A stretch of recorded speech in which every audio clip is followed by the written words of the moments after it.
A União das Casas Espíritas da Zona Norte apresenta O Espiritismo está no ar. Um programa que anuncia, esclarece e consola.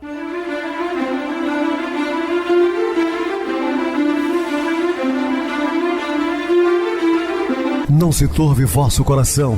Credes em Deus, credes também em mim. Na casa de meu pai há muitas moradas. Se assim não fora, eu vou-los teria dito, pois vou preparar-vos lugar.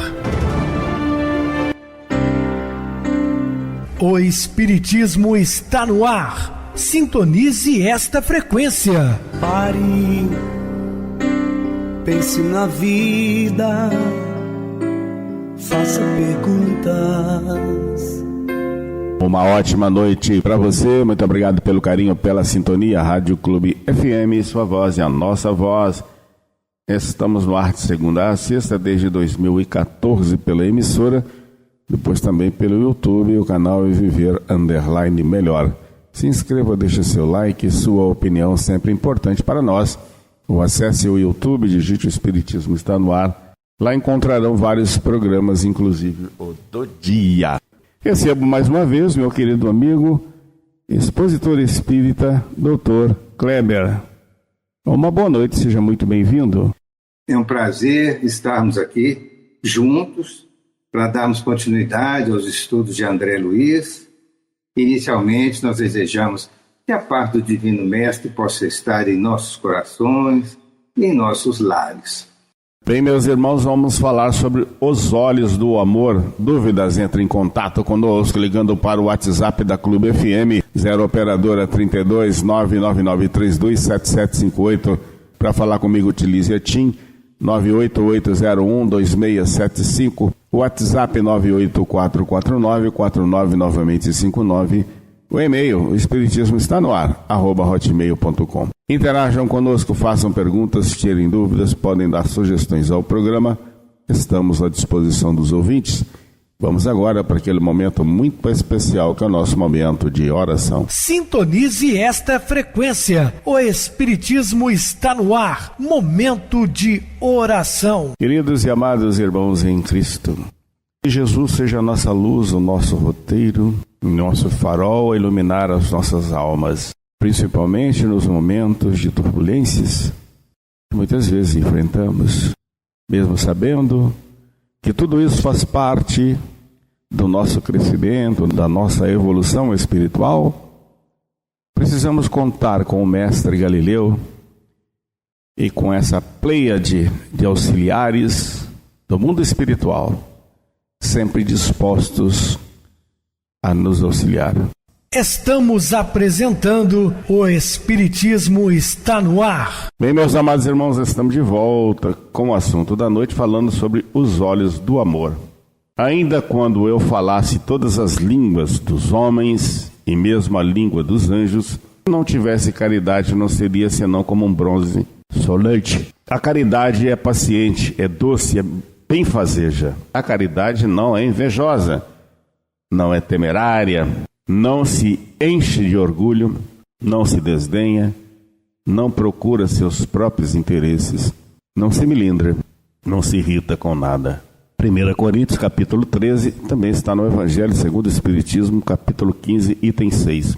Quando Paulo de Tarso definiu a verdadeira caridade como a reunião de todas as qualidades do coração, isto é, o amor, diferenciou-a completamente da prestação de serviços aos outros, da distribuição de esmolas, da assistência social, da ajuda patológica, dependentes afetivos, de compensações de baixa estima ou de tudo que se referia a atitudes exteriores sem qualquer envolvimento do amor verdadeiro.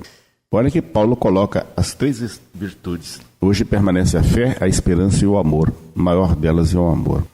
Sempre falamos aqui, você pode ter uma fé inquebrantável em Deus, Jesus, ter os seus joelhos calejados de tanto orar e de tanto amor a Deus.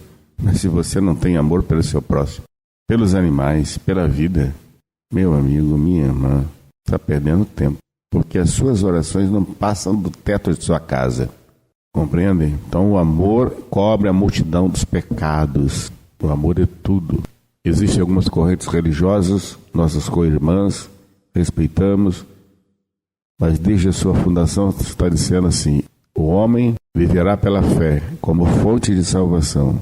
Eu digo que esse conceito está completamente equivocado. O homem salva-se pelo amor. Fora da caridade não há salvação. Paulo ainda reforça seu conceito acrescentando que, ainda que tivesse distribuído todos os meus bens para alimentar os pobres e tivesse entregue meu corpo para que ser queimado, se não tivesse caridade, ou seja, que é o amor em ação, tudo isso não lhe serviria de nada.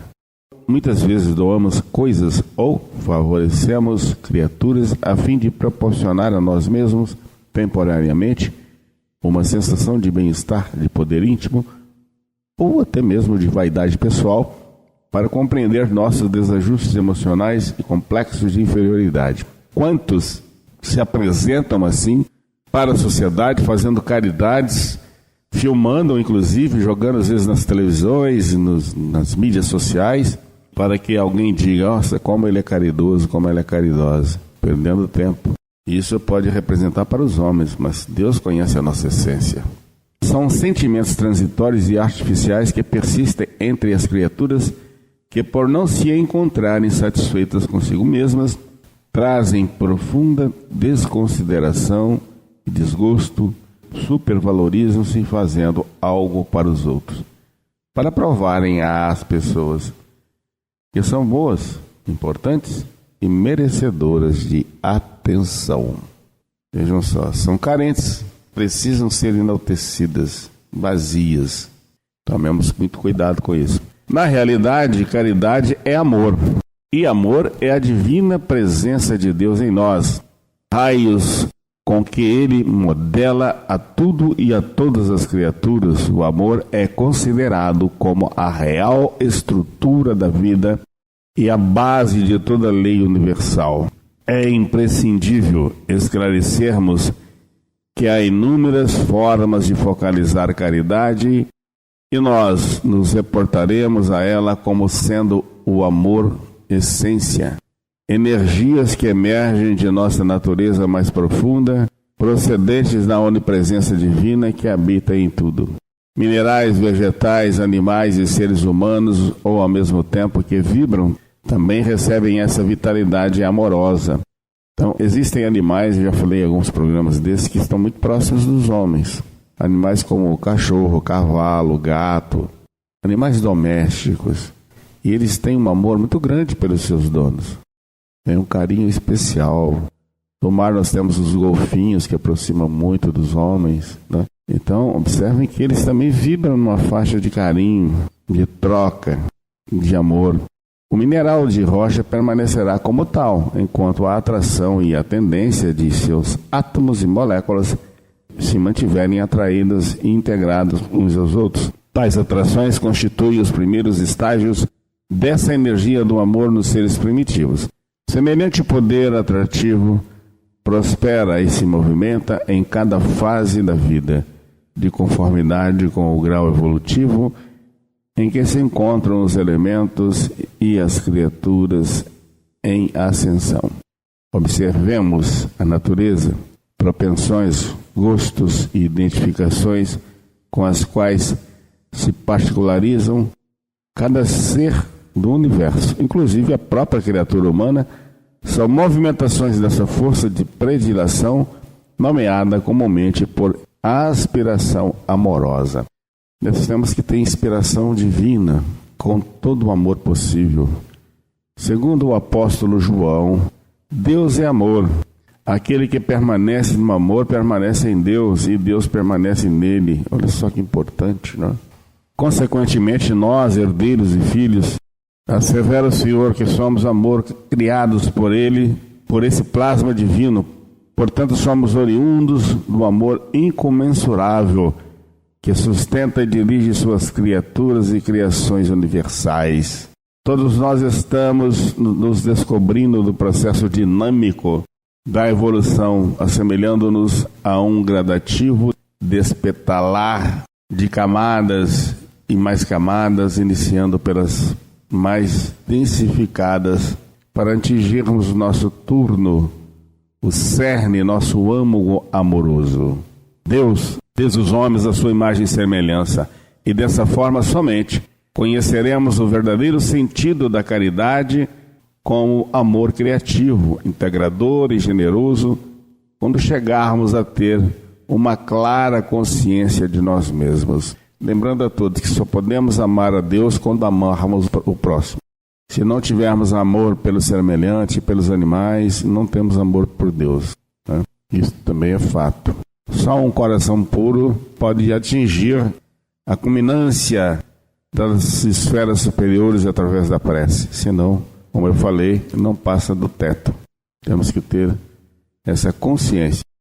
Hoje, nós teremos o prazer de estudar o capítulo 2º do livro Nosso Lar, capítulo este intitulado Clarencio. Vamos ver então quem é Clarencio e em que situação que André Luiz estava, já nós sabemos, pelo estudo anterior do primeiro capítulo, ele estava em zona de sofrimento, ele estava no umbral, e aqui ele continuou, nesse período, no capítulo 12, ele continuou nessa área de sofrimento ainda, enfrentando uma série de dificuldades.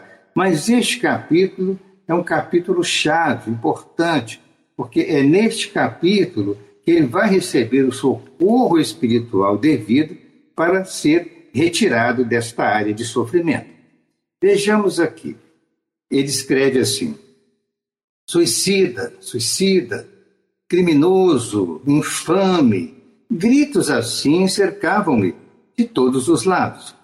Onde os sicários de coração empedernido, os carrascos de coração empedernido, por vezes enxergava-os de relance, escorregadios na treva espessa, e quando o meu desespero atingia o auge, atacava-os, mobilizando extremas energias.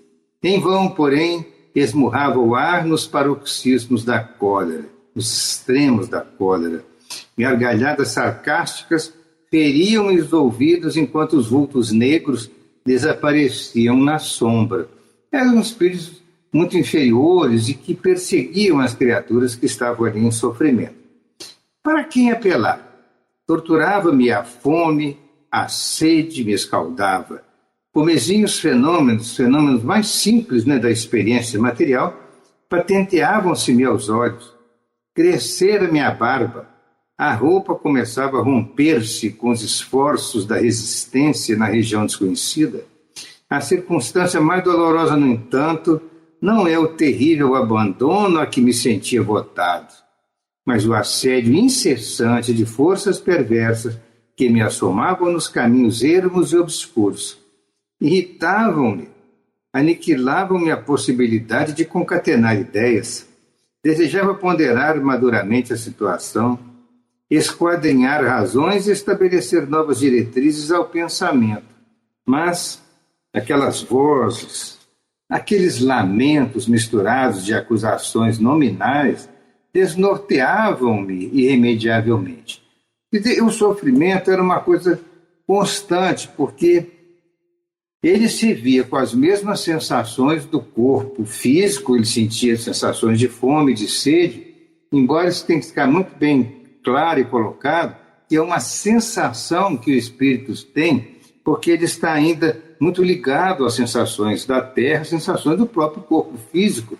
Então é natural que ele sinta sede, sinta fome. Mas mesmo que ele não beba ou que não coma, ele não vai evoluir para uma situação pior. É diferente do corpo físico, que se nós não comermos e bebermos, nós vamos evoluir para um estado grave que pode levar até a morte do corpo físico. Mas, no caso do espírito, é a sensação, é o desejo de ter a satisfação daquele problema fisiológico. Eu quero satisfazer a minha sede, eu quero que um alimento possa tirar a minha fome. Essas coisas são do pensamento do espírito em sofrimento. Kardec fala muito bem sobre isso. É apenas a sensação que a pessoa tem de ter a fome, ter a sede, porém, isso não vai trazer problemas definitivos para o corpo espiritual da pessoa. Mas a sensação, por si só, já é uma situação desagradável. E aí eles continuam falando com ele, alguns que o encontram: que buscais, infeliz? Aonde vai, suicida? Tais acusações, incessantemente repetidas, perturbavam meu coração. Infeliz, sim, mas suicida? Nunca. Esses gritos, essas acusações, a meu ver, não eram procedentes. Eu havia deixado o corpo físico a contragosto e recordava o meu duelo com a morte. Ainda julgava ouvir os últimos pareceres médicos enunciados na casa de saúde. Lembrava a assistência desvelada que tivera, os curativos dolorosos que experimentara nos dias longos que se seguiram à delicada operação dos intestinos. Sentia no curso dessas reminiscências o contato do termômetro, o pique desagradável das agulhas de injeções e, por fim, a última cena que precedera o grande sono. Minha esposa ainda jovem e os 3 filhos contemplando-me no terror da eterna separação. Depois, o despertar na paisagem úmida e escura e a grande caminhada que parecia sem fim. Vejam que ele estava sendo acusado de suicídio e ele: não, eu morri numa cirurgia, eu tive um câncer de intestino e foi todo o tratamento que foi possível fazer naquela época. Lembremos-nos que André Luiz deve ter desencarnado por volta de 1930, em torno de 1930. Ele desencarnou jovem, por volta aí dos seus 45 anos de idade, e ele realmente sofrera muito a questão desse câncer e fora submetido à intervenção numa época em que havia pouco recurso na área da cirurgia, muito diferente do que há hoje. Nós estamos falando de algo há quase 100 anos atrás, né? Então, sabe-se que realmente ele teve um sofrimento muito grande e o corpo físico evoluiu, né, para a morte. Naturalmente, a separação foi dolorosa ali, mas ele jamais passou pela cabeça dele que ele pudesse ser suicida. Mas mais adiante, não neste capítulo, mas um pouco mais adiante, nós vamos saber que determinadas condutas que ele teve na vida favoreceram o aparecimento do câncer. Aí já é uma outra situação. Porque a pecha de suicídio, quando fora compelido a abandonar a casa, a família e o doce convívio dos meus, o homem mais forte conhecerá limites à resistência emocional. Firme e resoluto a princípio, comecei por entregar-me a longos períodos de desânimo e, longe de prosseguir na fortaleza moral por ignorar o próprio fim, senti que as lágrimas longamente represadas visitavam-me com mais frequência, extravasando do coração. Então, depois de um período razoavelmente longo de sofrimento, em que a revolta vai sendo substituída pelo sofrimento puro, pelas lágrimas, pela exaustão, digamos assim, passa aquela fase de revolta e começa a realmente entregar-se a um limite ali que ele acaba que vai chorar com mais frequência. Está caminhando por uma situação emocional que até, de certa forma, vai prepará-lo para ser atendido naquela região de sofrimento. A quem recorrer? Ele se perguntava, né? Por maior que fosse a cultura intelectual trazida do mundo, não poderia alterar agora a realidade da vida. Meus conhecimentos ante o infinito semelhavam-se a pequenas bolhas de sabão, levadas ao vento impetuoso que transforma as paisagens. Ou seja, o conhecimento dele, ao estar com aquela nova realidade ali na frente do sofrimento, ele não tinha a menor condição de avaliar aquilo. Portanto, ele entendia que o que ele sabia até hoje não estava ajudando em nada, que esse conhecimento assemelhava-se, ele comparou, numa metáfora, a bolhas de sabão, né? Entretanto, a situação não modificava a outra realidade do meu ser essencial. Perguntando a mim mesmo se não enlouquecera. É como quem diz, né? Que é tudo isso que está acontecendo comigo, meu Deus? Por que eu estou me arrastando nessa área de sofrimento, nessa lama? Por que eu estou sendo agredido por essas criaturas aqui que aparecem diante de mim, me acusam? Então, ele estava numa situação ali Ele fica assim: se eu não enlouquecer, encontrava a consciência vigilante, esclarecendo-me que continuava a ser eu mesmo, com o sentimento e a cultura colhidos na experiência material. Isso é uma coisa é uma verdade mesmo perante as leis divinas, que o espírito, meus irmãos, o espírito é uma individualidade. Nós somos criados por Deus, simples e ignorantes, e entramos na escala de progresso. Todos os espíritos têm, pela legislação suprema, o direcionamento da evolução.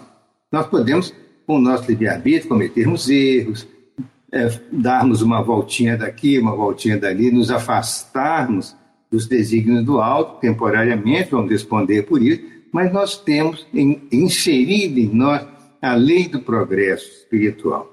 E nós então caminhamos na direção do progresso. Então, à medida que nós vamos evoluindo, o princípio inteligente que antes passara pelos reinos inferiores da natureza, chegar à condição de humanidade, espírito humano, então ele passa a ter noções de razão, de responsabilidade, de livre-arbítrio, e de pensar sobre si mesmo. Então é muito interessante essa questão da consciência do eu.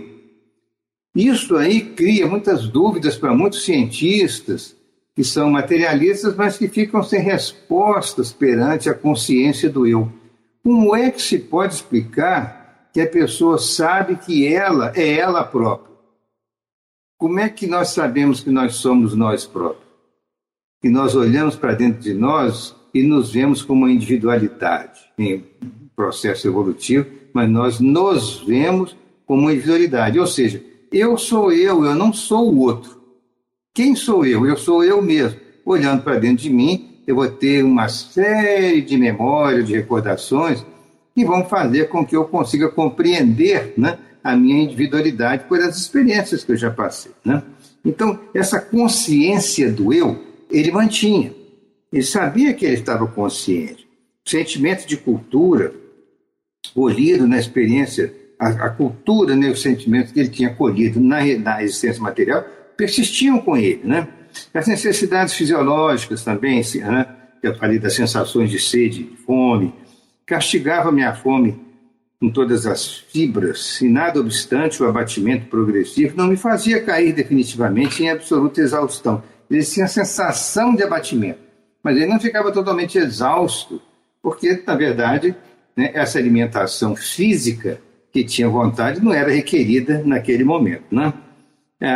De qualquer forma, ele diz assim: de quando em quando deparavam-se-me verduras que me pareciam agrestes, e em torno de humildes filetes d'água pareciam que a esses filetes d'água eu me atirava sequioso.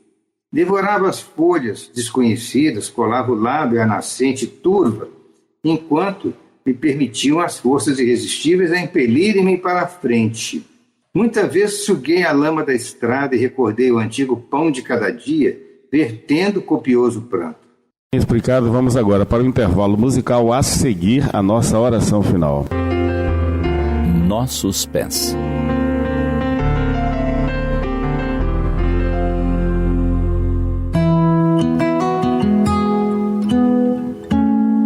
Hoje, o convite é para que olhemos para nossos pés. Esses que nos sustentam dia após dia, que nos levam para o trabalho, para a escola, para os compromissos, para os reencontros da vida. Pés que caminham, às vezes firmes, às vezes cansados. Pés que tropeçam, que correm, que se detêm, mas seguem. Quantas histórias poderiam contar nossos pés? Quantos passos dados na esperança?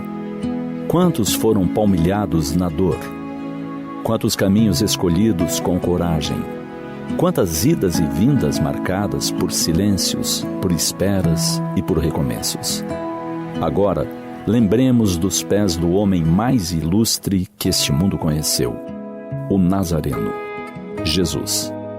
Pés que percorreram as estradas empoeiradas da Galileia, da Judéia e da Samaria. Pés que entraram em casas humildes, que subiram montes, que passaram por desertos e atravessaram multidões. Pés simples, que calçaram sandálias rústicas, tocando com humildade o chão do mundo, as areias da praia, o barco de um pescador, e que caminharam sobre as águas ao encontro dos seus companheiros. Pés que se ajoelharam para lavar os pés de outros, num gesto de humildade e amor. Jesus inclinou-se diante dos discípulos e lhes lavou os pés, ensinando com o exemplo que a verdadeira grandeza está no serviço. Lavar os pés é mais do que limpar a poeira do caminho. É enxergar o outro com respeito. É acolher o esforço alheio. É dizer, eu caminho contigo. É partilhar o peso da jornada. É reconhecer que o outro, mesmo em suas quedas e imperfeições, merece cuidado, atenção e afeto. É estender a mão sem esperar aplausos. É servir sem ostentação. Lavar os pés é um gesto silencioso que ensina humildade e empatia, que recorda que todos nós, em algum momento, precisamos ser acolhidos. Jesus não apenas falava de amor, ele andava com amor. E com os mesmos pés com que serviu aos seus irmãos em tantas oportunidades, ele subiu ao Calvário, passo a passo, com a cruz nos ombros, com a fé nos olhos e no coração, com dor no corpo, com amor no espírito. Seus pés feridos não pararam. Hoje, mais de 2000 anos depois, ainda nos convidam a caminhar, a continuar, a seguir por trilhas de luz, apesar das pedras, a abandonar o orgulho, a pressa, a indiferença, andar ao lado do próximo. Por isso, ao olhar para nossos pés, indaguemo-nos. Para onde temos permitido que eles nos conduzam? Eles têm nos guiado rumo à paz, à solidariedade, ao perdão? Será que nossos passos têm buscado o caminho do bem, mesmo quando ele exige renúncia e paciência? Será que tem se desviado das trilhas do egoísmo, da indiferença, do julgamento precipitado? Os pés que hoje pisam o chão do mundo são os que podem plantar a esperança, semear a concórdia, firmar a compaixão em solo fértil, ou na aridez dos corações. Cada passo é uma escolha, cada direção um reflexo do que abrigamos em nosso coração. Não é preciso caminhar grandes distâncias. Basta trilhar os pequenos caminhos do amor no cotidiano. Afinal, a grande questão é a forma como escolhemos caminhar. É o rumo para o qual nos conduzem nossos pés.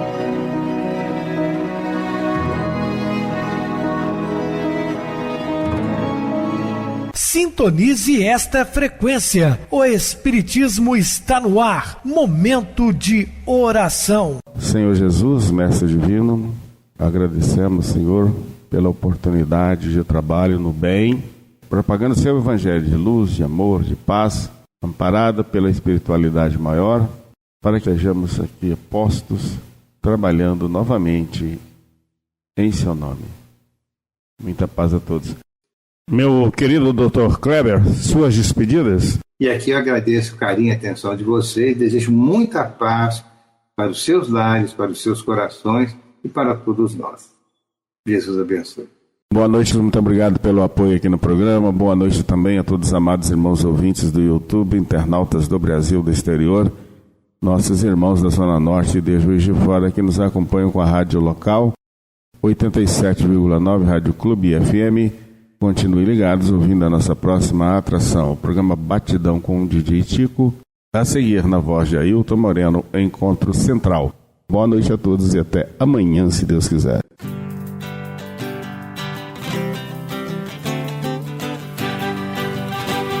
A União das Casas Espíritas da Zona Norte apresentou O Espiritismo está no ar, anunciando o Evangelho de Jesus, esclarecendo sua mensagem, consolando corações.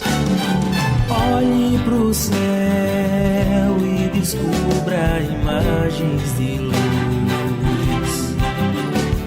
Se tem Jesus, o amor todo que Deus te deu.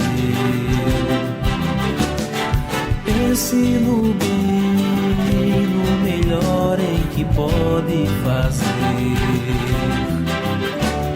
Seja o que for, também vai receber. De coração, ajude o irmão, a caridade é o caminho do amor.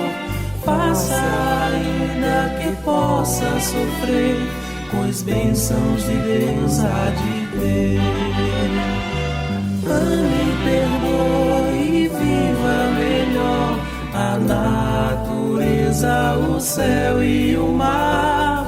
Veja o encanto que a vida nos dá, a chance eterna que temos para amar, para amar. Olhe pro céu e descubra imagens de luz.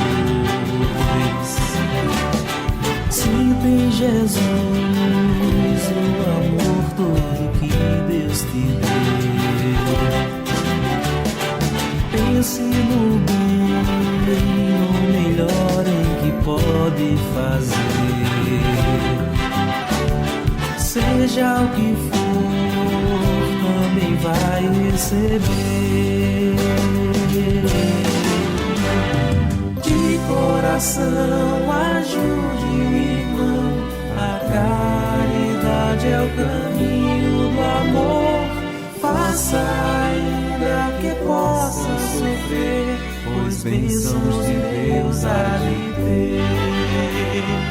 Ame, perdoe e viva melhor a natureza, o céu e o mar. Veja o encanto que a vida nos dá, a chance eterna que temos